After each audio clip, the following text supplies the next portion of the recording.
गलत लगे वो बता देना।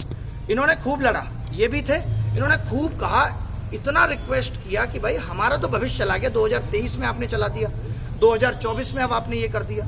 फिर बात आई नॉर्मलाइजेशन की, तो उन्होंने कहा कि मैं ये वादा देता हूं कि आज के बाद मेंस कभी 2 शिफ्ट में नहीं होगा। ये भी बोला कि बात चल रही है इसकी।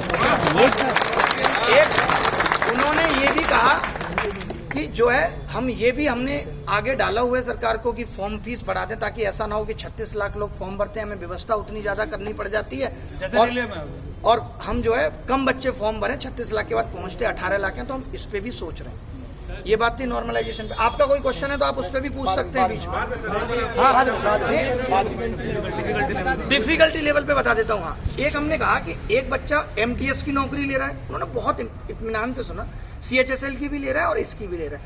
वो बोले इसमें कर कुछ नहीं सकते, बट इस साल से क्या होगा, पहले CGL होगा, CGL का रिजल्ट आ जाएगा, फिर CHSL, फिर उसका रिजल्ट आएगा, यानी जिसको CGL में नौकरी मिल जाती है वो CGL फिर भरेगा नहीं CHSL, फिर MTS होगा।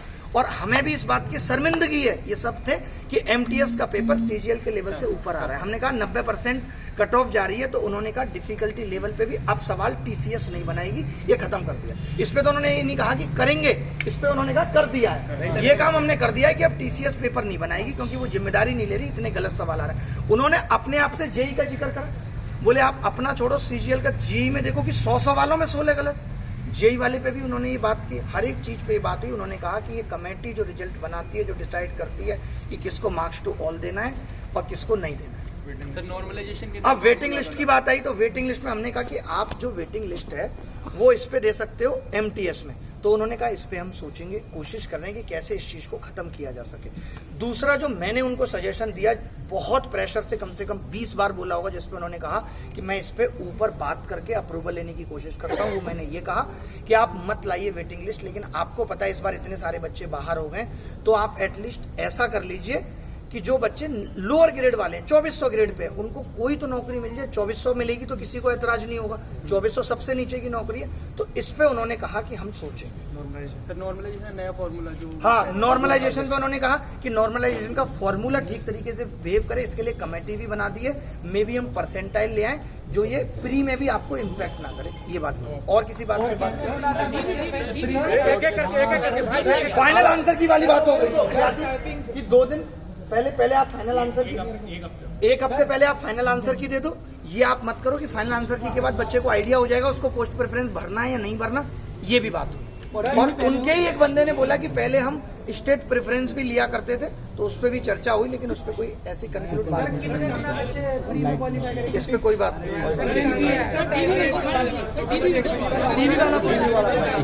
हाँ, डॉक्यूमेंट वेरिफिकेशन का सुन लीजिए।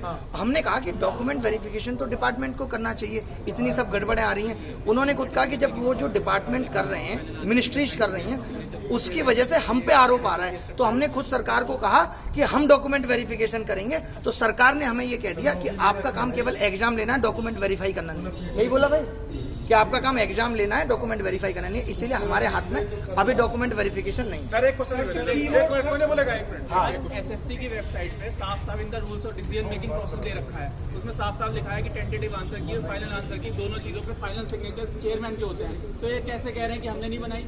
नहीं, चेयरमैन के सिग्नेचर होना और एक बनाना, देखिए दोनों में बड़ा अंतर है। अब बहुत सारी चीजें जब आप एक लेवल पे आके बैठ जाते हो, तो आप साइन करते वक्त सारे आंसर्स वेरीफाई नहीं कर रहे। जिम्मेदारी तो इन्हीं की हो गई ना, अपनी जिम्मेदारी हो गई, ये मैं मानता हूँ, तो मान रहे हैं इस बात को, तो अब कह रहे हैं, लेकिन अब इसका रास्ता, मेरी बात तो सुनो, अगर SSC को 2024 में झुकाना है और मजबूर करना है, और वो करना भी चाहिए हमें, क्योंकि हम सारी बातों पे एकदम ट्रस्ट नहीं कर सकते, ताकि रिफॉर्म्स आए भी, तो उस रिफॉर्म्स का आधार 2024 ही है। आप ये नहीं कह सकते कल को कि भाई 2025 में ऐसा कर देना। वो कहते हैं ठीक है कर देंगे, अभी भी तो कहा है, खुद कहा है पड़ेगा सर, फिर से बैठना पड़ेगा 24 में। DV वाला पॉइंट भी अभी रह जाता है, एक तुम्हारा DV वाला भी पॉइंट, DV वाला पॉइंट, डॉक्यूमेंट वेरिफिकेशन बिल्कुल बैठना पड़ सकता है, और अभी हमें कोर्ट में भी बहुत फास्ट प्रोसीडिंग करनी पड़ेगी, ताकि हम इनको झुका पाए। जो इन्होंने वास्तविक ग्राउंड पे गलती की है उसमें तो सुधार होना चाहिए। तो उन्होंने खुद भी कहा कि भाई आप कोर्ट में कहो, और हमारे पास भी, उन्होंने खुद कहा, मैंने आपके पास क्या जवाब है, मैंने नहीं पूछा उनसे, पूछा भाई मैंने कहा आपके पास जवाब क्या है, आप कोर्ट में क्या जवाब दोगे कि आप 800 बच्चों को ढोरे थे? उन्होंने कहा यही देंगे कि पिछले साल भी ऐसा हुआ था, उससे पिछले साल भी ऐसा हुआ था, सुधार हुआ ही नहीं है। वो बहुत सारी चीजों में खुद बोले कि ये सारी चीजें पहले से खराब चलती आ रही है, तो मैं भी यही जवाब दूंगा। तो इस जवाब पे तो कोर्ट कन्विंस होने वाली है नहीं कि इस जवाब पे कोर्ट कन्विंस हो जाएगी। सर एग्जाम सेंटर भी तो कीबोर्ड वगैरह चलते नहीं, उसका इस क्या? पे भी बात हुई, बोला नहीं भाई कि तो उन्होंने इस पे ये दिखाया कि इतने लोगों की व्यवस्था करनी पड़ती है, लेकिन हम इस पे भी फोकस कर रहे हैं, इस पे भी हम ध्यान कर रहे हैं। पैसे बढ़ाएंगे, हाँ पैसे बढ़ाने वाली बात की, और एक ये कहा कि हम दूसरा कीबोर्ड भी रखें, दूसरी चीजें भी। हाँ, अब स्टैटिस्टिकल इन्वेस्टिगेटर वाली इनकी डिमांड थी कि भाई मैंने उनको यही कहा कि यूपीएससी ने अभी इतना हार्ड कर दिया फॉर्म भरना कि वो फॉर्म में हर चीज की डिटेल ले रहे हैं, बट आपके यहाँ कोई अगर कैटेगरी भी अपनी अलग भर देता है तो वो लास्ट तक पहुंच जाता है। तो उस पर उन्होंने क्या कहा, उन्होंने कहा कि आप ये जो जितने भी पॉइंट बता रहे हो कि कौन कौन लोग भर्ती हैं, आप एक ये लिस्ट ले आओ और मुझसे दोबारा मिल लो, मैं आपको आश्वासन देता हूँ कि मैं जितनी भी ये खामियां इनको दूर करूँ। खुद बोला ये बात कि आपको जो लग रहा है भी आपके दिमाग में सारी अभी आ भी नहीं रही होंगी, आप सब लोग बात कर लो जितनी भी है। और जो आप कह रहे हो कि इसमें वेटिंग लिस्ट आ सकती है, वो इसलिए नहीं आ सकती, उन्होंने कहा कि कुछ ऐसे बच्चे और भी होंगे जो उस लिस्ट में चले गए, क्योंकि ऐसा नहीं है ना 30 साल बाद वाला बच्चा ही जेएसओ ले रहा है या ऐसा ही ले रहा है, कोई भी बच्चा ले सकता है, किसी की भी स्टैटिस्टिक ठीक हो सकती है। तो उन्होंने कहा कि उसको उसमें कोई नीची पोस्ट मिल गई हो और इसमें ना मिली हो, क्योंकि आपकी कट ऑफ तो कम जाती है, तो इसलिए इसमें वेटिंग लिस्ट नहीं आ सकती। सर ये डीओपीटी में इन्होंने बोला ना कि डीओपीटी में मत जाओ, आप कोर्ट चले जाओ, जल्दी हो जाएगा, लेकिन आप तो हम जानते हैं कोर्ट से जल्दी होने वाला नहीं है, तो ये ऐसे इसलिए मुझे लगता है कि जो एक अटेम्प्ट वाली बात है वो जल्दी कराना मेरे ऊपर, मैं जिम्मेदारी लेता हूँ कि मैं करवा दूंगा। डीओपीटी तक इनके mistake, thank you sir. Court की मैं जिम्मेदारी ले सकता हूँ कि जो चीजें उन्होंने बोली हैं और जो आपको दिखती है कि कोर्ट से हो सकती है, तो मैं जरूर करूँ, लेकिन मैं पूरी ताकत लगा दूँ। नहीं पहुंचे इसलिए ये रोक रहे हैं। ऐसा भी हो सकता है कि डीओपीटी तक एसएससी ने जो मिस्टेक करा है ये पहुंचे नहीं डीओपीटी मिनिस्टर तक। ना वो जैसा उनकी बातों से लगा और जैसा उनसे बात करके लगा कि he is the most genuine guy, उनका ऐसा कोई इंटेंशन नहीं था। वो कह रहे हैं तुम सरकार से जाके मिलो, तुम डीओपीटी से जाके मिलो, मेरे हाथ में जो है मैं खुद इस दुख को समझता हूँ और जितनी चीजें मेरे बस में होंगी मैं वो सब ठीक करूंगा हर हाल। नेक्स्ट लास्ट गलत हुआ है 2023 हिस्ट्री के बारे में सवाल ही नहीं उठता, साफ मना कर, जब बहुत बोला नहीं, नो बोले नो एंड ओ बड़ा ये बोले, नोटिफिकेशन से डिले करेंगे ना, मैं नहीं बोल रहा हूँ, उन्होंने बोला, मैंने तो 8-10 बार बोली बात। आपको सर सुनो, लेकिन एक चीज और हम लोग सारे टीचर्स एक और अपॉइंटमेंट लेंगे, बिल्कुल 10 दिन के एक और अपॉइंटमेंट लेंगे, जो सारे टीचर्स मिलेंगे। 10 दिन के अंदर उन्होंने एक बात बोली है कि आप 6 रिफॉर्म्स बताओ, हम 10 करने के लिए तैयार हैं, हम 10 क्या 12 बता के आएंगे, करो तुम लोग।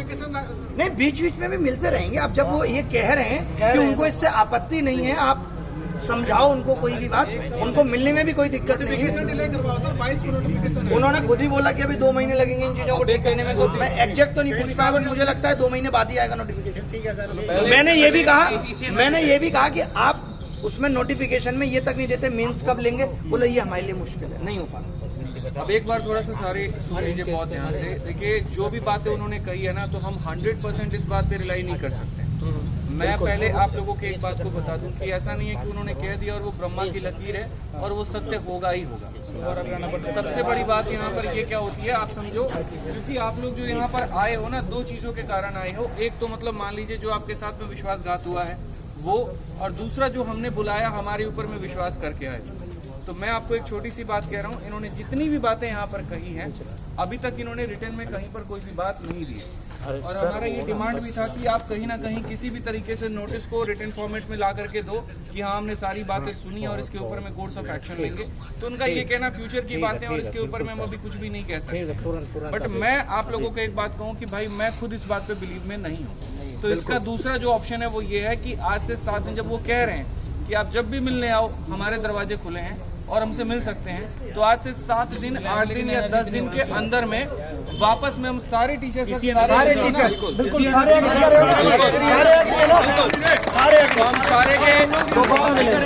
सारे बैठ जाओ अभी, बैठ जाओ। मैं एक चीज कहूंगा, सारे के सारे टीचर्स, जिंदगी में बहुत सारी जंग लड़नी पड़ेगी, भारत को भी आजादी मिली थी और छोटी छोटी चीजों से खुश होकर हिम्मत भी बढ़ानी पड़ेगी। आज हम मान लेते हैं कि उसकी कोई बात सत्य नहीं है, बट मैं इतनी बात सोच के सेटिस्फाई हूँ कि जब इतने लोग आए तो मजबूर होना पड़ गया मिलने के लिए। सर हम फिर आएंगे अभी तो रुको, अरे बैठ जाओ अभी रुको, अरे यार अभी बात पूरी हुई नहीं है, पूरी बात हुई नहीं है।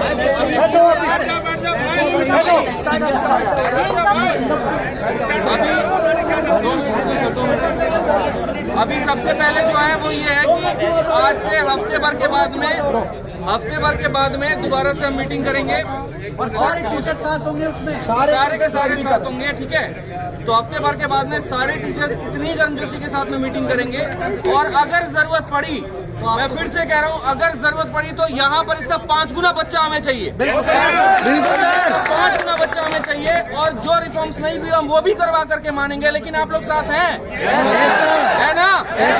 एक बुलाव में आ जाओगे ना? एक बुलाव में आना है आप लोगों को। बिल्कुल सर। अगर उन्होंने बोला है रिफॉर्म्स करेंगे, नहीं किए तो दोबारा से इसी बात का प्रोटेस्ट होगा।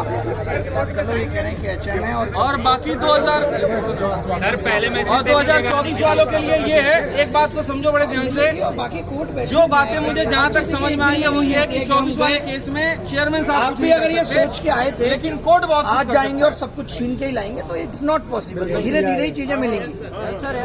सबसे बड़ा बेनिफिट तो ये हुआ कि डायलॉग का जो चैनल है ना डायलॉग का, वो खुल गया। पहले तो कोई बात ही नहीं सुन रहा था, तो एटलीस्ट हमारी बात सुनी तो जा रही है ना। तो ये सबसे बड़ी जीत ये वाली चीज है। और बाकी जितने भी स्टूडेंट हैं भाई वो सपोर्ट करो इसमें, बाकी जगह में बताओ ये ना हो किसी लोग